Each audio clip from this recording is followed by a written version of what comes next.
друзья, 12 час ночи по местному времени, Нижний Бестях, Якутия.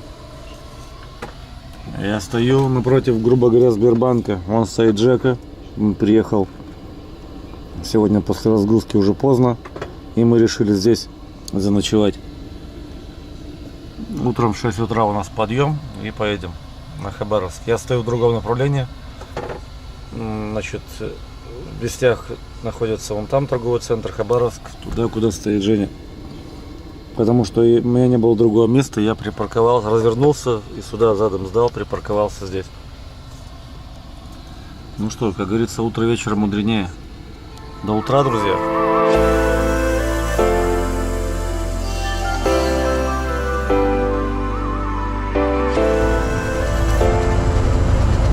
В общем, выехали с Бестяха, поехали.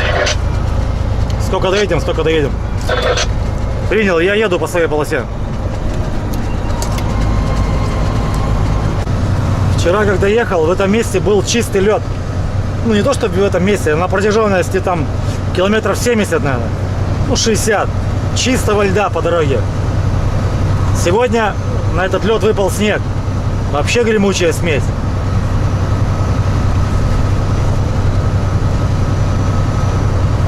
Еду равномерно, чувствую, машину заносит.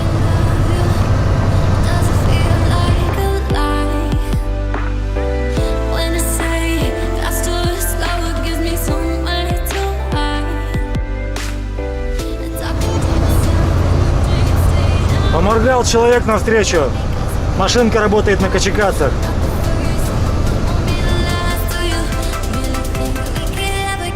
На качекацах был успешно остановлен. Вот, ребята выполняют свою работу уже 8:30 утра, уже, как говорится, на смене. Все как положено. Ну, у меня было все нормально. Поехал дальше. Скажу вам такое, ребята, нормально — это понятие растяжимое. Я думаю, что ни у кого из нас не нормально. По-любому что-нибудь да найдется. Это зависит от инспектора, от его настроения. Ребятки, солярочки у меня напряг. Надеюсь, в Колымбаке у меня там никто не слил, все хорошо. Надо будет перелиться на... Сейчас доедем до Легиона, кафешки. Недалеко осталось, и перельюсь.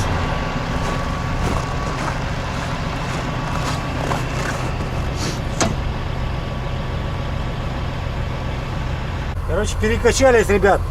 Стоим также пока на Легионе.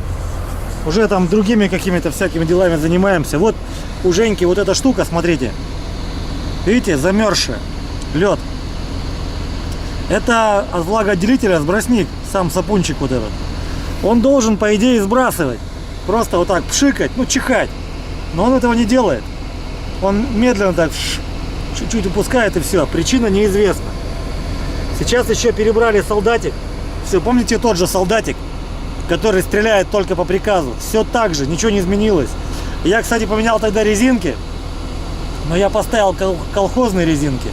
И поэтому он там подклинивал. Пришлось поставить все старое. И вот так вот Жека и ездит. И не знаю, у него давление то есть, то нету, то не может накачать.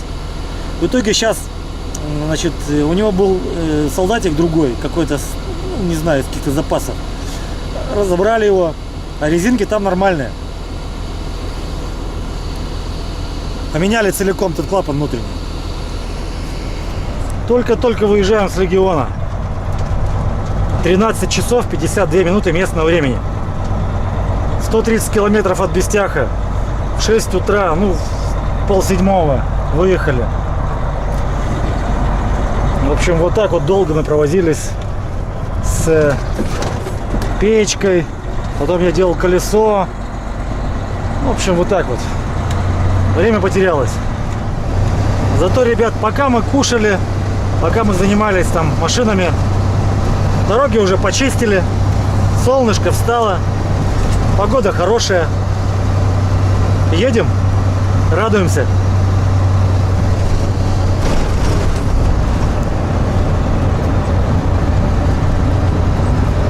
Это ребята уже повторно, наверное, идут, да? Красота. Как они не задевают этот бруствер, а? Или задевают. Река. Поселок Томот. Хорошая была погодка. Сейчас немножко насупилась под вечер. Рыбачки. Продолжаем наш путь, друзья. Жесткая реконструкция, ребята. Вот где-то здесь я пробил колесо, которое выкидывает. Очень скользко, ребят. Короче, за Алданом не посыпано. Ни хрена. Еле Жека поднялся. Еле-еле. Потому что пришлось остановиться. Трехмостовик вон забуксовал. Но не знаю, кто будет вытаскивать. Потому что скользко. Вообще прям тормознул и все, ушел. Либо обочину хватанул. А что здесь посыпать-то слабо? Я не могу понять. Зато там все вообще четко. Короче, едем, буксуем. Сейчас на подъем. Странная ситуация. Поднялись наверх. Все засыпано. А вот здесь-то зачем? Ладно. Какие-то непонятки, друзья. Смотрите, какой красавчик.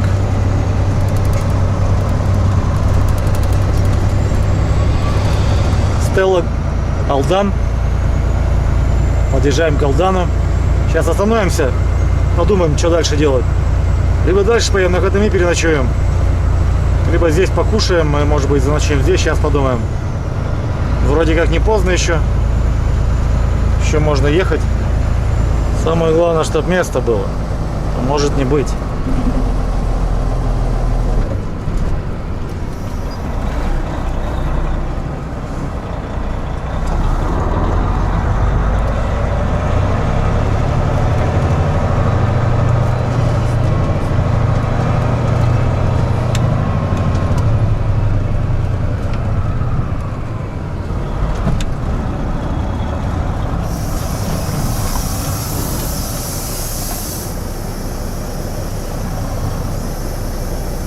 Короче, встал я сюда. Посмотрим, пойдет так, не пойдет.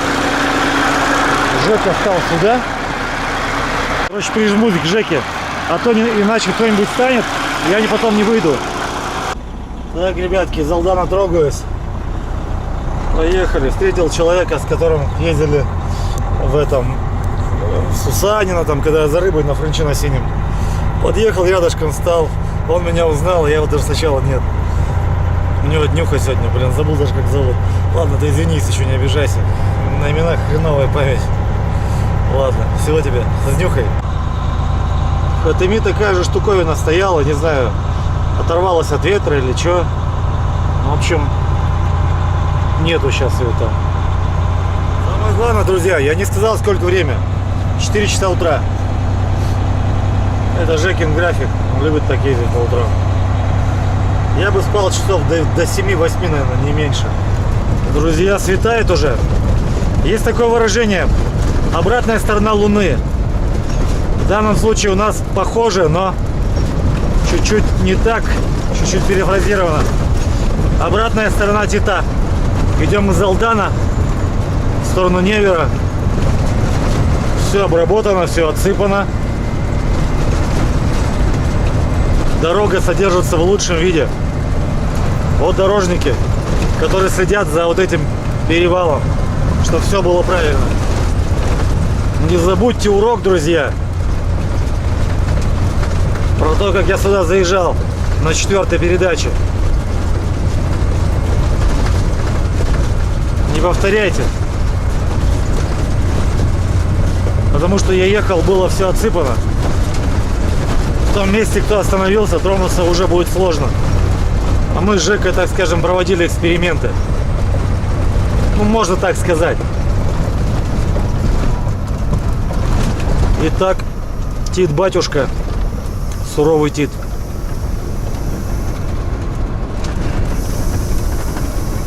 Вот он какой. В утреннем свете. Солнце еще даже не встало. Ну, может, оно и встало, но погодка не позволяет ему выглянуть сильно.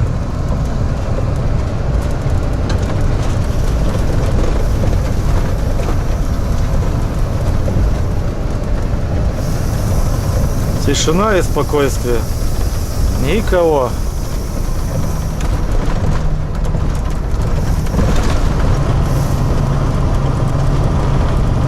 Ну все, идем на горнячке и поехали дальше. Друзья, Хатыми. Давайте я руль поверну, чтобы было видно. Нажимаю кнопочку температуры. Минус 26. Нормально так. У Жеки показывают минус 28. Люди еще спят. Машину они не глушили. Вот представьте себе, в Алдане было 15. Машина всю ночь молчала. А здесь минус 28. Вот тебе и пожалуйста. Ладно, пойдем покушаем глазуньи и пойдем дальше.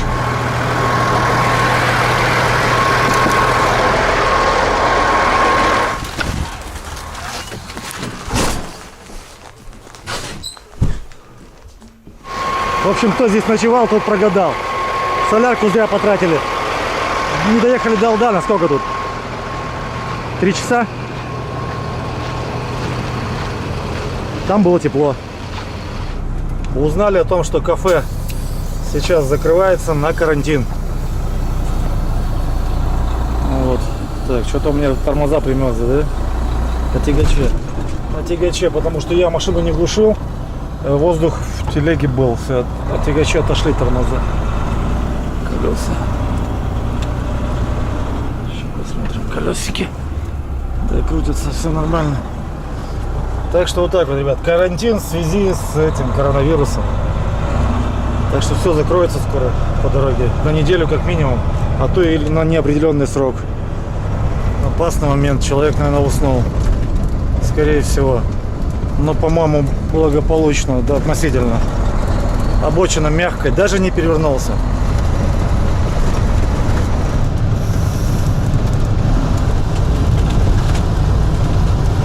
Вот он, красавец Чурмакан, подъемчик.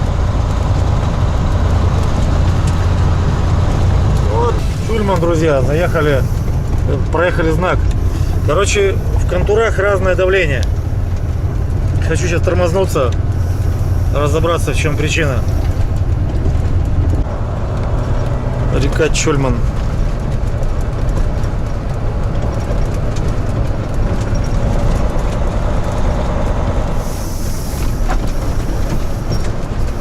Место есть. Давление, ребят, нормализовалось. Ребята, это чистый асфальт был, когда мы ехали в Якутию. Короче, вот мы с Женькой сейчас стоим на выход из Якутии. Амурская область, вот сейчас там будет знак. Я въехал, положил печенюшку и 10 рублей. Сейчас сделаю то же самое на стол. Посмотрим, осталась ли моя печенюха. Там. Может, ее ворон склевал. Сюда никто не ходит, да, вот так просто проезжают все мимо. Ну и ладно, я не поленился. Сейчас ветра нету еще, да? Нет, есть небольшой ветерок. На стол я сюда положил. Тот раз. Ну-ка, осталось, что нет? Смотрите-ка, деньги остались. Так, а печенюшка? А печенюшка не осталась. Я ее здесь ложил. Так что, ребятки, покормлю еще раз я больная. Вот за Жеку и за себя, и за Жеку и за себя. Ворон увидит, пускай кушает. Не знаю, духи, не духи, ребята, но Якутия нас встретила превосходно. Провожает превосходно просто. Какая погодка. У всех там, не знаю, какие-то циклоны, они там встревают, прилипают. Мы проехали просто превосходно. Все время была отличная погодка, ребята. Так что, не знаю, дань традиции. Слава, как говорится, строителям БАМа. Эти ленточки вешают на счастье, на удачу. Да. Я смотрю, он на 16, сука, горит, а я тут скамейку просил придержать. Лапри. Попробуем, ребятки. Там впереди спускается. Цепи не надеваем. Но говорят, что там есть проблемка, скользко. Мыло. Хотя минус 7, друзья. Жека, привет. Не получится у нас остановиться. Я на подъем иду, на Лапри. Ага, ты что ли? Ну, понятно, давай, держи. Надеюсь, там уже спуск нормально. Атлантика. Берега на подъем идет.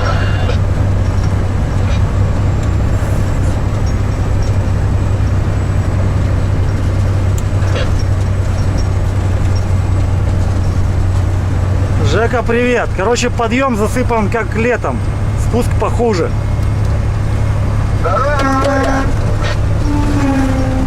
Давай увидимся как-нибудь. Давай, конечно, по одной дороге ходим.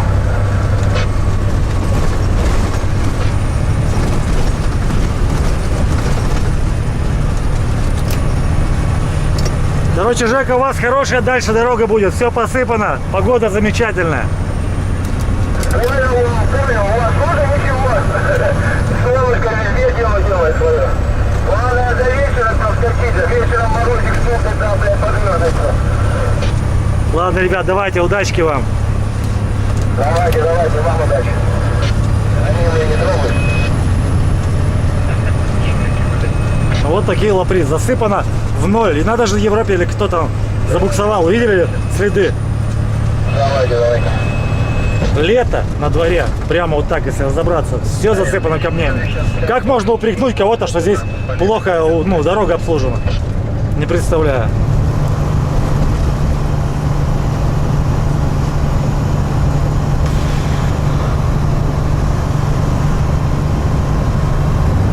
В общем, сложные участки на лапрях преодолели. Ничего там сложного не было. Во всяком случае, для Америки.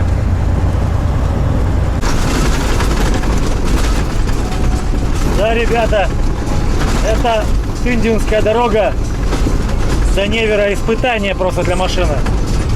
У меня уже сломалась вот эта самодельный кронштейн, вот этот магнитофон, видите, болтается. Панелька нафиг развалилась. Я сейчас ее подвяжу на зип-таечки. Просверлю сейчас 2 дырочки здесь и здесь тоже. И привяжу.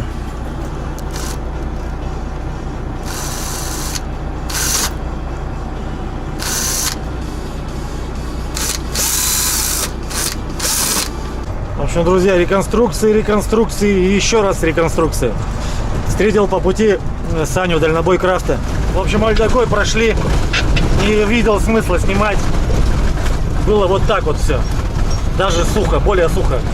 То есть там вообще ничего такого. Да, ребят, но реконструкции эти, конечно, нечто. Все верят в светлое будущее, поэтому ездим уже и не сильно ропщим, так скажем. Но это просто капец. Здесь выпал снег, его почистили. Солнышком его пригрело.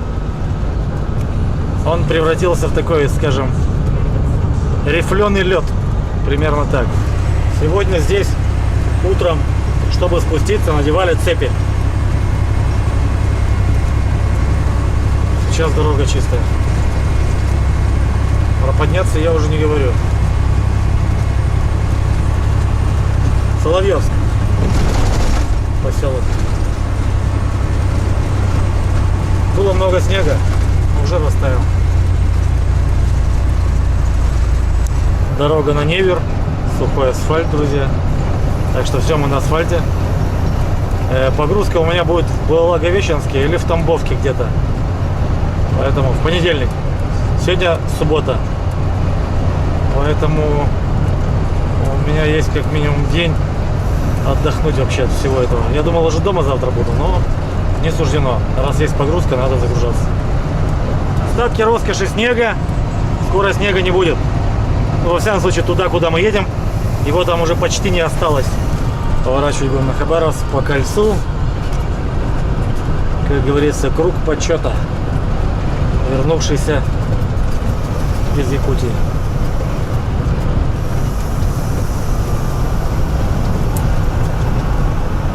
До Хабаровска 1175 километров.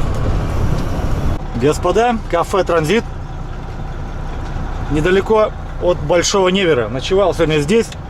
Никуда сегодня не тороплюсь. Завтра у меня только погрузка под Благовещенском в поселке Тамбовка. Поэтому сегодня у меня очень разгруженный день. Сегодня буду заниматься салоном, какими-нибудь мелочевками по машине. Ну, примерно так. Амурская область, не доезжая Благовещенска, началось.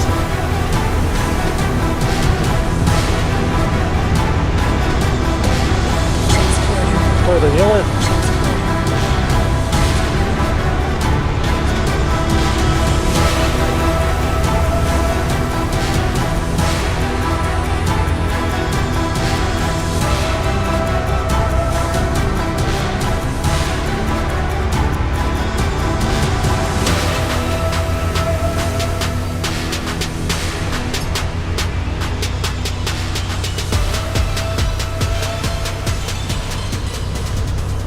остановился проверить, как колеса. У меня там два колеса сзади спускают на телеге, что на монтажке не работают.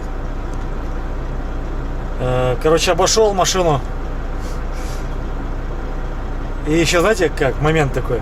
Я думал, а что такое? Я думаю, когда показываю поворотник правый, обгонять, никто не обгоняет. И никто спасибо не говорит. Выяснилось, у меня нет правого поворотника. Там была наледь. Серьезная большая наледь. Потому что нет правого брызговика на телеге. И фонари все были в этом льду. Прям вообще кусок огромный был. Сейчас этой наледи нет, она все растаяло, ветром сдуло, потому что тепло на улице. И, соответственно, вся эта наледь улетела вместе с поворотником. Вот так вот. Нет поворотника правого сзади на телеге. Ну, что делать? Ладно, вот сейчас доеду, что-нибудь буду думать. Вот и Тамбовка. Знак уже проехали.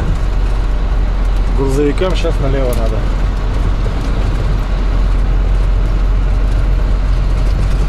Ну, мне направо, в сторону Константиновки. Поэтому здесь я ничего не нарушаю. Там он прямо стоит значок.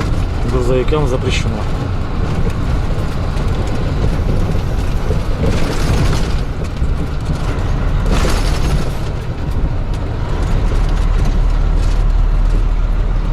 Вот он, ребятки, грузился я вот здесь вот в прошлый раз.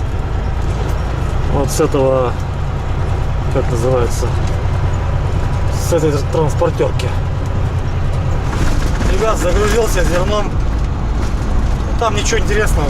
Загрузили, в принципе, недолго. Пока загружали, подкачал колеса, что на монтажке не работают нигде.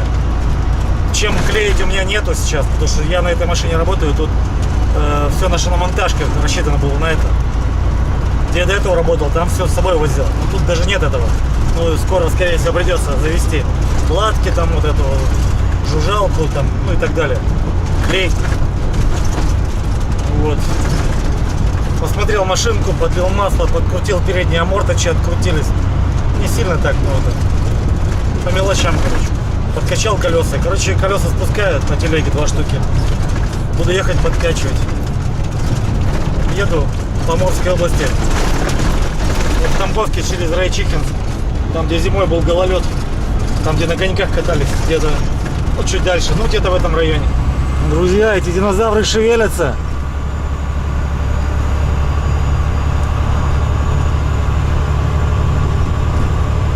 Большие штуковины.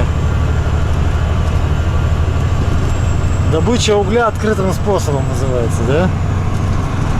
Примерно так. Ребят, хочу поговорить с вами. Поговорить сложно получается, потому что в одностороннем порядке. Не знаю, посоветуйте, посмотрите это видео, посоветуйте что-то. Значит, по поводу моей работы здесь. Ну и вообще не только здесь, а по поводу вообще работы. Еще вот рация молчала, была тишина. В общем, до этого, где я работал, помните, на Френче на синем? Меня на эту работу взял, значит, в тот момент директор фирмы ПМК, исполнительный директор Павел, без опыта. На испытательный срок, посмотрели на меня, все вроде нормальный парень. И там я остался, 3,5 года отработал. Вот. Ну, в общем, машину когда продали, дали Volvo, это помните, да? Volvo тоже стояла на продаже. А машину делать для того, чтобы ее продали, мне уже не захотелось. Я вообще не думал, что Френча будет продавать. И я ушел оттуда. Это основная причина, скорее всего.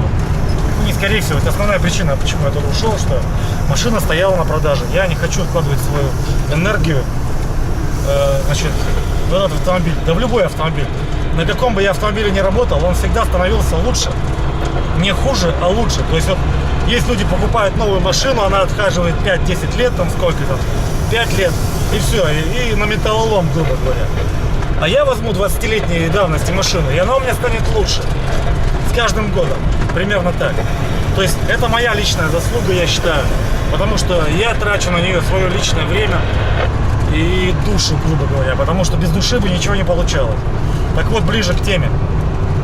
Павел, когда я уволился оттуда, наступил такой момент, что я искал работу, и Павел мне предложил: о, пойдешь ко мне?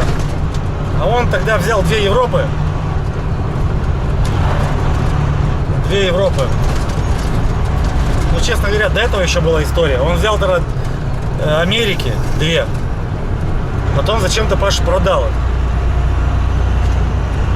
И купил вместо них Европы. Но когда он меня звал на Америку, на Питербилда с этим, с КАТ-15 двухтурбовым, я тогда устроился в тот момент на Кенворда Т-2000, тоже на КАТ-15. И Кеша по внутреннему состоянию был намного лучше. То есть там, ну, сами понимаете, Кеша, да, и... Ну, Петя был, конечно, тоже неплохая. Петя хорошая машина, но он был подуставший тогда. Вот, но... В общем, я не пошел тогда, грубо говоря. Ладно, эта история уже давняя.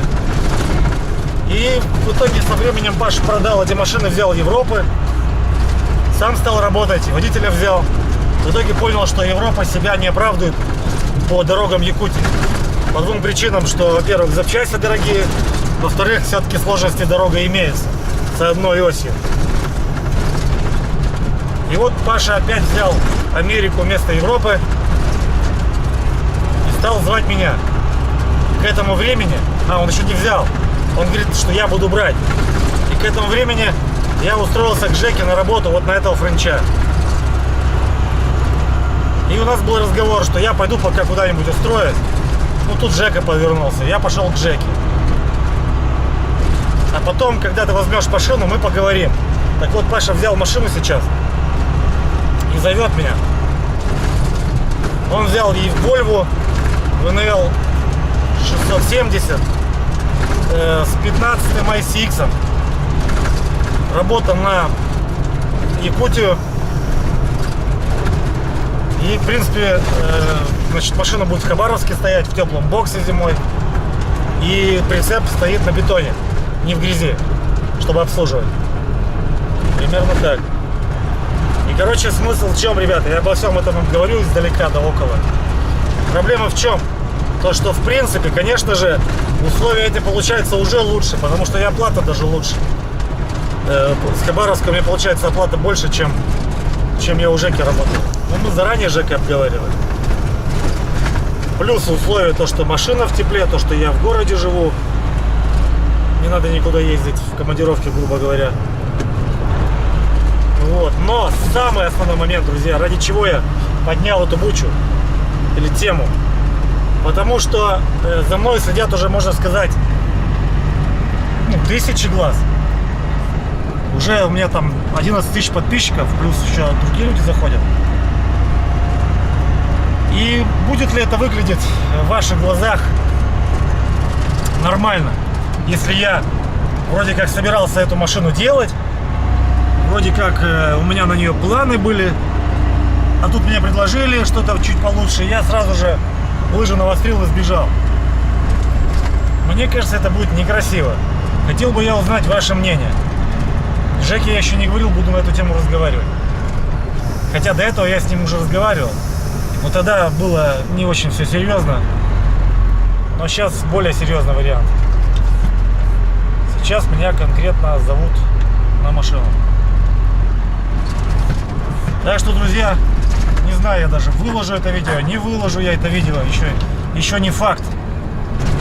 Посмотрим, короче, как будет дальше. Но я хотел бы знать ваше мнение, друзья. Возможно, это видео выйдет в эфир как внеочередное, как срочное, так скажем, собрание подписчиков. В общем, я думаю сейчас, еду домой и думаю. Первым делом Жека поговорю на эту тему. Не хотел бы обижать его, потому что он ко мне хорошо относится. И я еще пока не собрался никуда. Пока что я работаю у Жеки, и все нормально. Ладно, ребят, все, пока размышления у всех у нас, и у меня в том числе. Еду в поселок Прогресс, Амурская область. Еду в сторону дома. Шиномонтажка на Новобурейске. Сейчас вот отъедет ПЭК. Вот этот парень, оказывается, тоже смотрит мой канал, но он еще не подписчик. Но он меня смотрел, говорит. Сейчас он едет.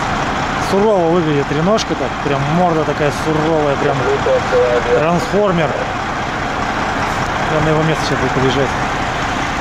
Надо сделать парочку колес, чтобы они не спускали.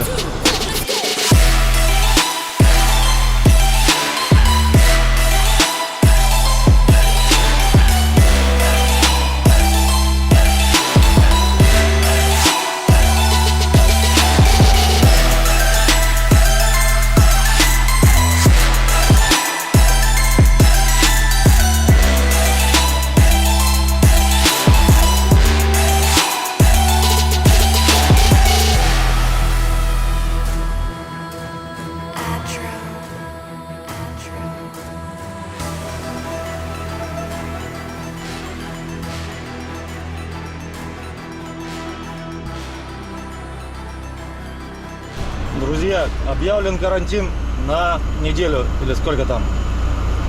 На улице, смотрите, не так уж и много людей, в принципе. Обычно ходили здесь как-то много, что ли. Но на остановках есть немножко. Но так улицы пустынные практически. Но полностью карантин не выполняется. Игнор. Видите, магазины, все дела. Как без этого? Русских не победить. Сначала я подумал, что это ветки деревьев.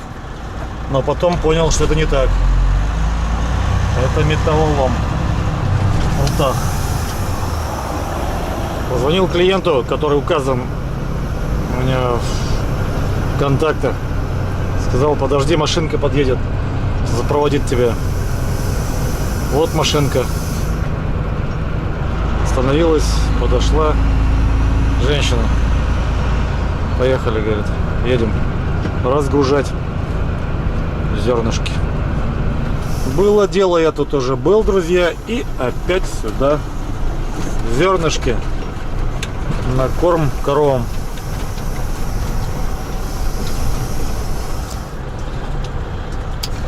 Сейчас уже на улице тепло.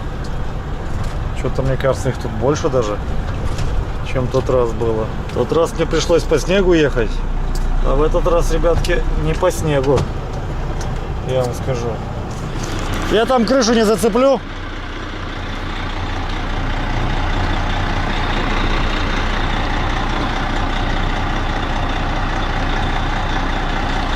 Вот так вот. Не получается здесь.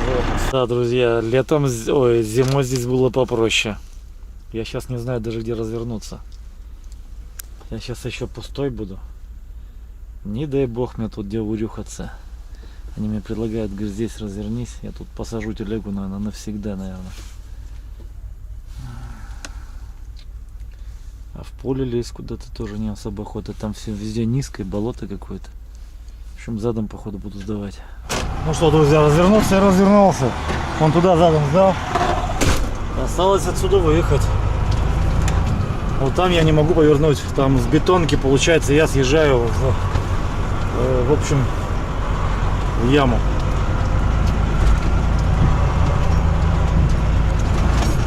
Вот такого плана. Я без блокировки здесь-то не могу проехать. Ось подвисает по прямой. Сейчас блокировку пока выключу. В общем, ребята, вот так вот.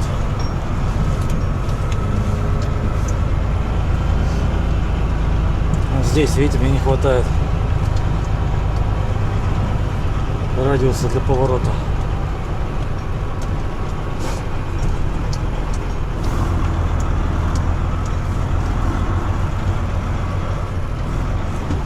Так, только я не знаю, есть ли сюда смысл ехать. Пойду-ка я взгляну, прицепом не зацеплю это здание. Уже нет. Сейчас посмотрим вот здесь. Ну все, по идее должен уже. В самую большую яму не прыгну.